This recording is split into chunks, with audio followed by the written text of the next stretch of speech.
Incident terroriste en Tunisie. Un djihadiste présumé s'est fait exploser et un autre a été abattu par les forces de l'ordre dans la région de Ben Guerdane.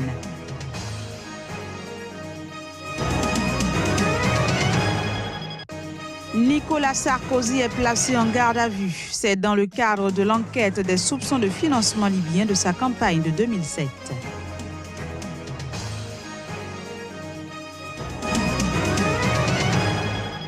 Mort du dernier rhinocéros blanc du Normal au Kenya. Il est décédé à l'âge de 45 ans.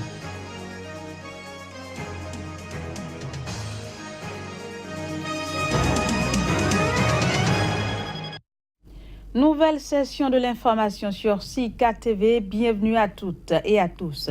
Je l'annonçais en titre, en Tunisie, un djihadiste présumé s'est fait exploser et un deuxième a été abattu alors qu'ils étaient poursuivis par les forces de l'ordre dans la région tunisienne de Ben Guerdane. Ces incidents surviennent 2 ans après des attaques djihadistes sans précédent dans cette ville. Reportage. Ces incidents interviennent juste après la commémoration du 2e anniversaire de la riposte à des attaques terroristes spectaculaires et coordonnées à Ben Guerdane. Un djihadiste présumé s'est fait exploser et un deuxième a été abattu par les forces de l'ordre après des échanges de tirs dans la région. L'incident s'est produit dans une zone désertique proche d'une réserve naturelle frontalière de la Libye où les deux assaillants semblaient se diriger. Les 2 hommes avaient en leur possession de l'argent libyen, des grenades et des munitions. Ils portaient également des ceintures d'explosifs. La situation sécuritaire en Tunisie s'est largement améliorée ces 2 dernières années, mais les autorités locales appellent toujours à la vigilance. Pour rappel, le 7 mars 2016, des djihadistes avaient en effet tenté, sans succès, de prendre pied en Tunisie en attaquant un poste de police, un poste de la garde nationale et une caserne militaire, faisant 13 morts parmi les forces de sécurité et 7 parmi les civils. Au moins 55 djihadistes ont été tués. En vigueur depuis fin 2015, l'état d'urgence sur l'ensemble du territoire tunisien a été récemment prolongé pour 7 mois.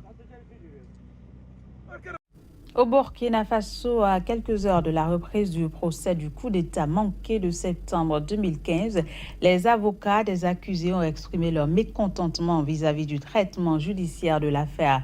Ils dénoncent certaines anomalies qui n'ont pas été corrigées avant l'audience qui doit reprendre ce mercredi. Voici les précisions. Polémique autour du procès du putsch manqué au Burkina Faso.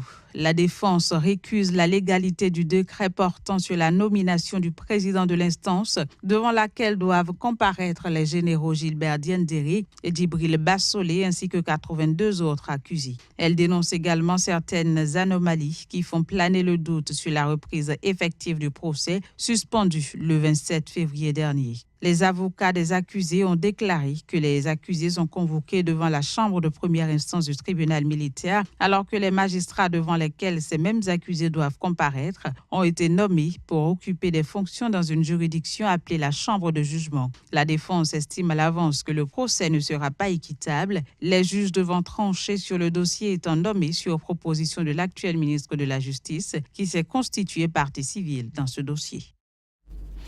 La nouvelle est tombée ce matin. L'ancien chef de l'État français, Nicolas Sarkozy, a été placé ce mardi en garde à vue. Son arrestation intervient dans le cadre de l'enquête sur des soupçons de financement libyen de sa campagne présidentielle victorieuse de 2007. On fait le point dans cet élément. Rebondissement dans l'enquête sur des soupçons de financement libyen de la campagne présidentielle victorieuse de Nicolas Sarkozy. L'ancien président français a été arrêté et placé en garde à vue tôt ce mardi matin. Il a été interpellé pour être entendu par les policiers de l'Office central de lutte contre la corruption et les infractions financières et fiscales à Nanterre, près de Paris. Des juges du pôle financier enquêtent depuis avril 2013 sur des accusations de financement de la campagne présidentielle de Nicolas Sarkozy par la Libye de l'ex-dignitaire Mouammar Kadhafi. Des accusations formulées par l'intermédiaire franco-libanais Ziad Takieddine et d'ex-responsables libyens et toutes réfutées par l'ancien chef de l'État français. Selon une source proche du dossier, Brice Hortefeux, un proche de Nicolas Sarkozy, qui fut ministre durant son quinquennat, est lui aussi entendu en audition libre depuis mardi matin. Toujours dans le cadre de cette affaire, l'ex-secrétaire général de l'Élysée, Claude Guéant, a lui aussi été mis en examen pour faux, usage de faux et blanchiment de fraude fiscale en bande organisée. Ce dossier a émergé en 2012 suite à la publication par Mediapart d'une note laissant penser à un financement libyen de la campagne de Nicolas Sarkozy. Enlèvement de 110 jeunes filles dans leur école de Dapchi au Nigeria. Amnesty International accuse l'armée d'avoir ignoré les mises en garde répétées sur les mouvements de combattants de Boko Haram dans l'état de Yobe, et ce quelques heures avant et après l'enlèvement. Reportage. Se basant sur les témoignages anonymes de 23 personnes et 3 responsables en charge de la sécurité basée à Jedam, non loin de la frontière avec le Niger, l'ONG Amnesty International a accusé l'armée nigériane d'avoir ignoré les mises en garde répétées sur les mouvements de combattants de Boko Haram dans l'état de Yobe, et ce, quelques heures avant et après l'enlèvement de 110 jeunes filles dans leur école de Dapchi. Dans un rapport publié ce mardi, l'Organisation de défense des droits de l'homme assure que les forces militaires avaient été alertées sur la présence de groupes djihadistes lourdement armés dans les environs et qu'elles ne sont pourtant pas intervenues. Nous demandons au gouvernement de faire ce qui est juste, protéger ces écoles et les civils et assurer la sécurité. C'est la responsabilité du gouvernement. Et nous demandons aussi aux militants de Boko Haram de ramener ces filles chez leurs parents saines et sauves. C'est notre message principal. That is the core point of our message. If you look at the trajectory of what happened in Dapchi, si vous regardez ce qui s'est passé à Dapchi et que vous comparez cela à ce qui s'est passé à Chibok en 2014, il y a un schéma répété. Ça a commencé par de la confusion, puis des démentis, puis une reconnaissance que oui, c'est bien un enlèvement. Puis il y a eu un jeu des reproches. C'est exactement ce qui s'est passé à Chibok en 2014. C'est comme si nous avions tiré aucune leçon et c'est inexcusable. We have not learned any lesson and this is inexcusable. Nous fondons toujours nos accusations sur une enquête approfondie, ouverte et transparente qui satisfait les normes internationales. Et l'accusation que nous faisons, c'est qu'il y a eu un échec et que quelqu'un doit être responsable de cet échec et doit être tenu responsable.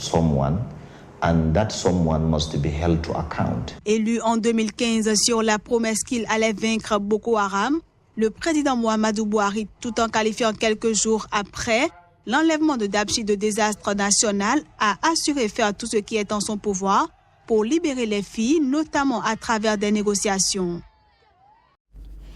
Au Bénin, la Maison africaine de la paix Théophania, fruit du projet La paix par un autre chemin, est désormais ouverte au public.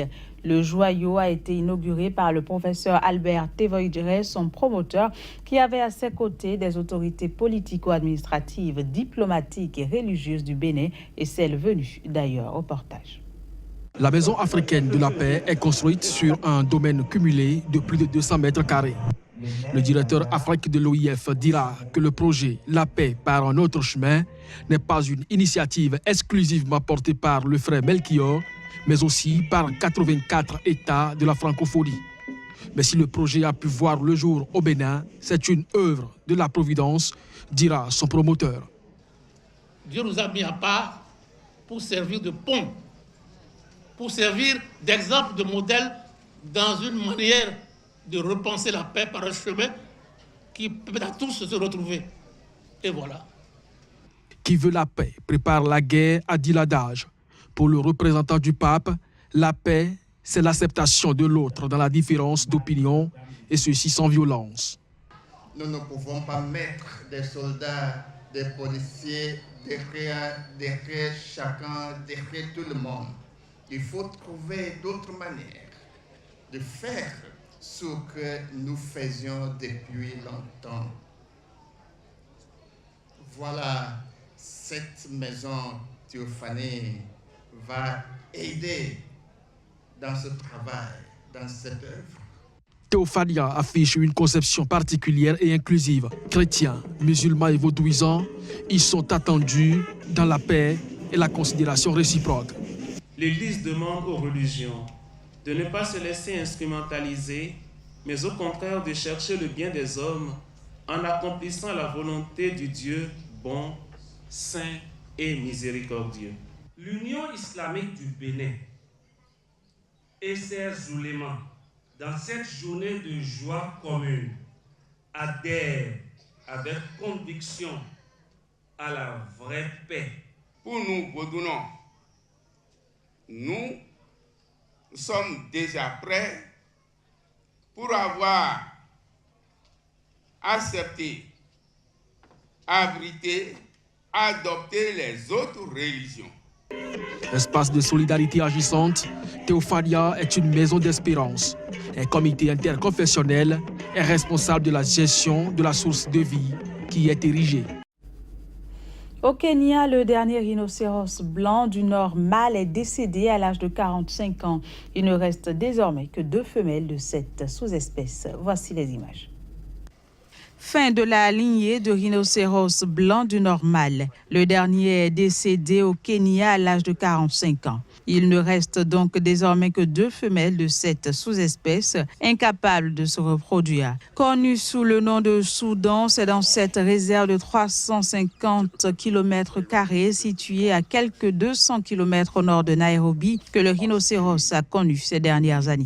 L'animal souffrait depuis fort longtemps de complications de santé liées à son âge avancé et après une sérieuse détérioration de sa santé. L'équipe vétérinaire a donc pris la décision de l'euthanasier. À sa naissance en 1973 dans le parc national de Chambé au Soudan du Sud, il existait encore 700 rhinocéros blancs du Nord sur la planète. Soudan, reconnaissable à son imposante stature et sa corne arrondie, était un vieillard au regard de l'espérance de vie des rhinocéros. Son décès intervient au moment où des centaines d'experts du monde entier sont réunis en Colombie pour évaluer les différents moyens de lutte contre l'extinction massive d'espèces sur la planète.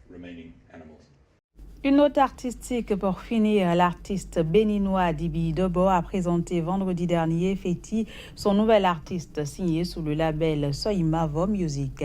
C'était à l'issue d'une conférence de presse organisée par les maisons de production Soimavo Music et Vénus Music. Jeune artiste peintre de profession, la bénino-burkinabé Feti a à cette occasion présenté son nouveau single Timane qui veut dire week-end. J'ai envie depuis le début de partager avec tous les autres jeunes de ma génération et même les jeunes qui vont arriver après comme les Wamagas et que vous voyez et les Feiti, de leur donner de la force parce que moi j'ai ce truc facile que j'utilise et que je vends, c'est ce qui me fait gagner ma vie. J'écris beaucoup de chansons à l'international, malheureusement pas forcément en fond, mais voilà quoi, j'aide pas mon pays parce que les conditions ne le permettent pas. Mais aujourd'hui, j'ai cette chance de voir des gens qui croient en la chose comme moi. Aujourd'hui, on est là et on n'arrive même pas nous-mêmes à être indépendants. Parce qu'on n'arrive pas à se soutenir. Parce que quand tu veux aider, les gens sont prêts à te foutre le bâton encore dans les roues. Donc ça fait peur. On veut arrêter ça. Et si on va arrêter ça là, ce n'est pas l'État qui va le faire forcément. C'est nous aussi, vous et nous ici. On doit s'entendre et savoir que dans la playlist des radios là, c'est 70% de musique béninoise et 30% de la musique de l'extérieur. Si vous ne jouez pas ça, vous n'allez pas nous encourager à produire meilleur. Depuis toute petite, je chantais, je cassais les oreilles de mes parents. Et j'adore la musique aussi. Et j'ai voulu qu'on me pousse. Et par miracle, j'ai rencontré Dibi Dobo, qui a bien voulu me pousser.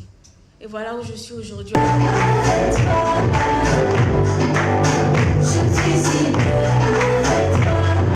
Voilà, c'est sur ces belles images que prend fin ce journal. Merci de l'avoir suivi. Au revoir.